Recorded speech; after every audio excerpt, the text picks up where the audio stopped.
Welcome back to the Reinvention podcast.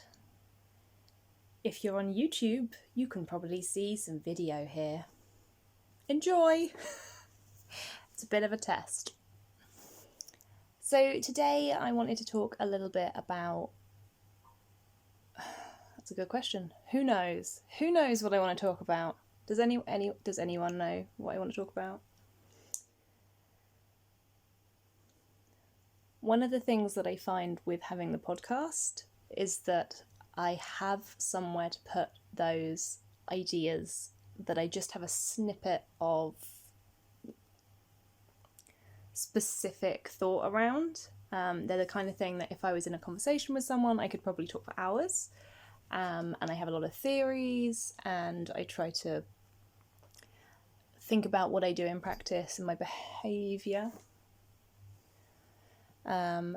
And in reality, when I go to write them down, when I go to kind of share them, it's a very short sort of idea or concept. And hi, Amber.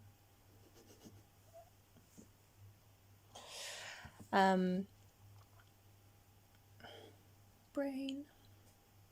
Yeah, and it's one of those things that is a small kind of snippet, just an idea that I feel is worth sharing and worth thinking about, but might not, like, fill a book, for example. And one of the concepts that I've wanted to talk about for a while, but it's a very short thing, is the concept of having a third way.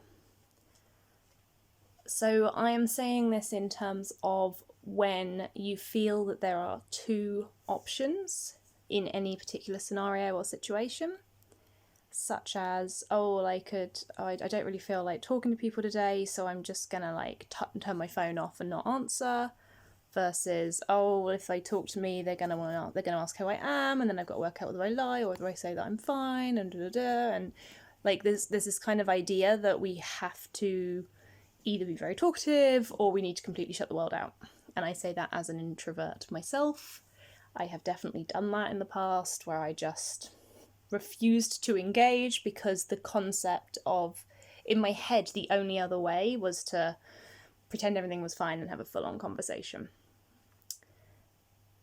And there's that kind of either or. And the third way is and. So in that particular example, it might be that I would turn my phone on, but I wouldn't ring anyone. And if they rang me, it'd be, hey, I'm not having a brilliant day today. Things are a bit stressful, but it's great to hear from you. Can this wait, or do we need to talk about it now? And if they sort of say, what's up? Say, I don't really want to talk about it at the moment. Thank you. I appreciate your asking, but are we okay to reschedule this chat for later on in the week? And that is something that I have been working on in myself quite a lot.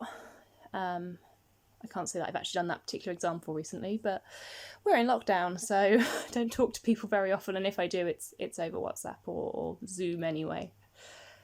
But there's that kind of idea, like I grew up in a household where things were quite black and white, so things were very much like, if it isn't this, then it's this.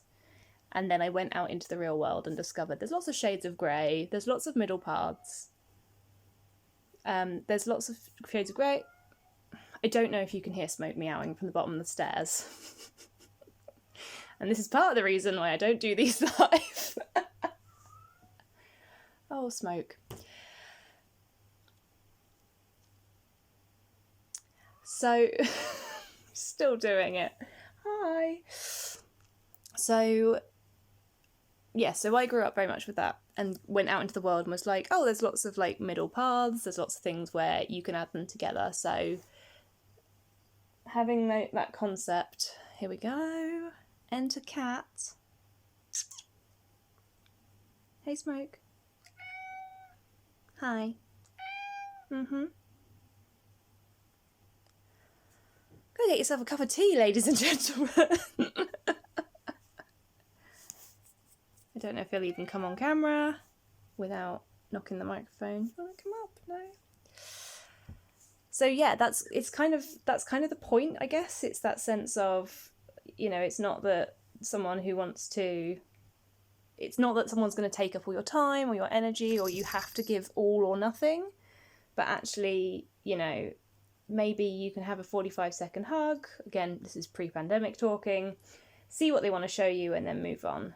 And this particularly, I used to work in family support, and this was particularly something that I found with children when the pandemic hit, actually. So the concept of having a child, stares at smoke meaningfully, who ignores me, having a child sort of, mummy, mummy, mummy, mummy, mummy, mummy, mummy, mummy, and like you feel like you've got to say like, just mummy's working, I can't deal with you right now, versus getting up and going and dealing with them and giving them an hour of time because you want to be a really present parent, you want to be there for them all the time, you want them to remember that you were there all the time.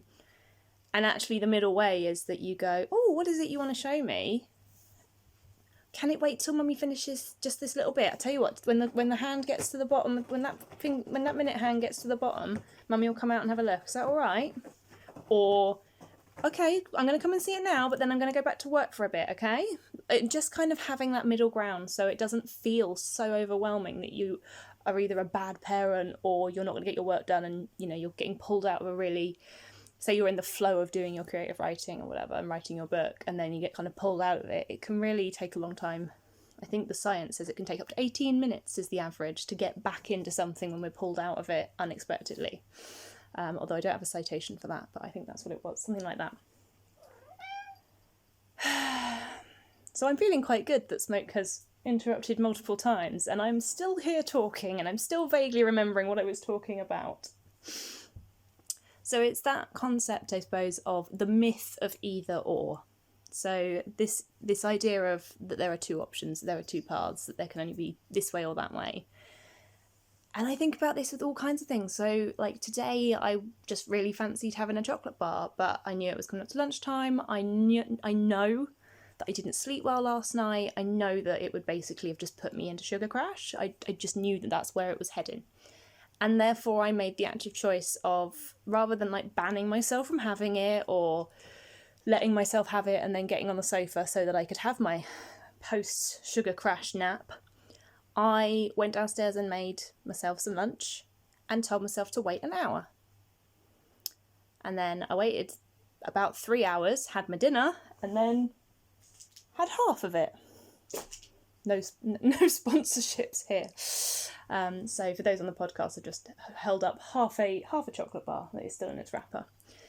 And for me, that was that kind of middle path. And in the past, it's always been, whatever lies they tell us. Oh, you deserve it. Oh, I've worked really hard. Oh, I just want it. Oh, I don't really care. Sod the consequences. Versus, no, I'm trying to be good. I know that won't help me. I know that it'll stop me sleeping tonight if I have a nap now. Like all of the like pros and cons, like weighing themselves up against me versus my favourite type of chocolate. Quite often there's no contest between those two. And I want to say I'm very lucky that today it was, but it was a very conscious decision. It was a very conscious choice for once. Do not do this every day. Do not manage this all the time. But today that was just an example of it, where I was able to go, you can choose to have that chocolate, wait an hour and see how you feel. It will still be there in an hour and you will still enjoy it just as much in an hour. Let's go down and have a normal healthy-ish lunch. Well, and I had some grapes with it to try and like curb the sugar need. I just had some grapes next to my lunch and was like, that'll help. And as it was, it did. And then I had dinner, and then an hour after dinner I had three rows of chocolate, and then I did it mindfully as well. So I broke each one up and kind of waited a minute or two before I got the next bit, rather than, which if Ayana is watching this video, she will be able to attest it's true, because she lived with me for a couple of years at uni. But that tends to be how I eat chocolate, and it's something that I'm working on this year, is that kind of intuitive eating. It's that, what does my body actually want at the moment? And my body wanted was to stop staring at the screen and kind of stop being all slumped over and feeling like, meh. So yeah, I went downstairs and made lunch, and then I sat and read for a bit before I went back to the screen again. So again, sometimes it's about paying attention to those little things where you're like, oh, it feels like one or other, but there might be a middle path. It might be that you can meet those needs in a different way. So I'm going to leave the podcast here. And again, for those of you on YouTube, hope you've enjoyed the live recording of it. Or not live recording, but the video.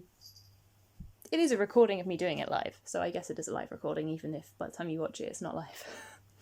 And apologies to those on the podcast who want to go see that, then you can. My channel is youtube.com, and then you just type in Rooted Reinvention and it will come up. I hope that you are all safe and well.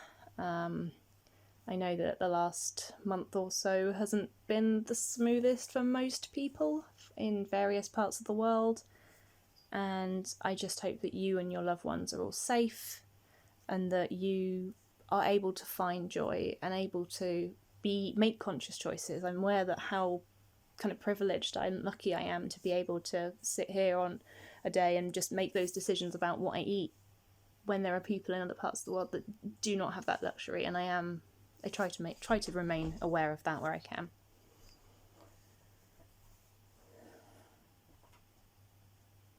Again, I'm aware that you probably can't see this, but the cats are now fighting, which is not quite where I was going with the ending of this, but it's life, it happens. We're all in it at the moment. Let's see if I can show you without showing you all of our washing. It's a kitty. So from Smoke, Ember and I, have a lovely rest of your day, enjoy your week, and I will speak to you on the podcast again next week. Bye.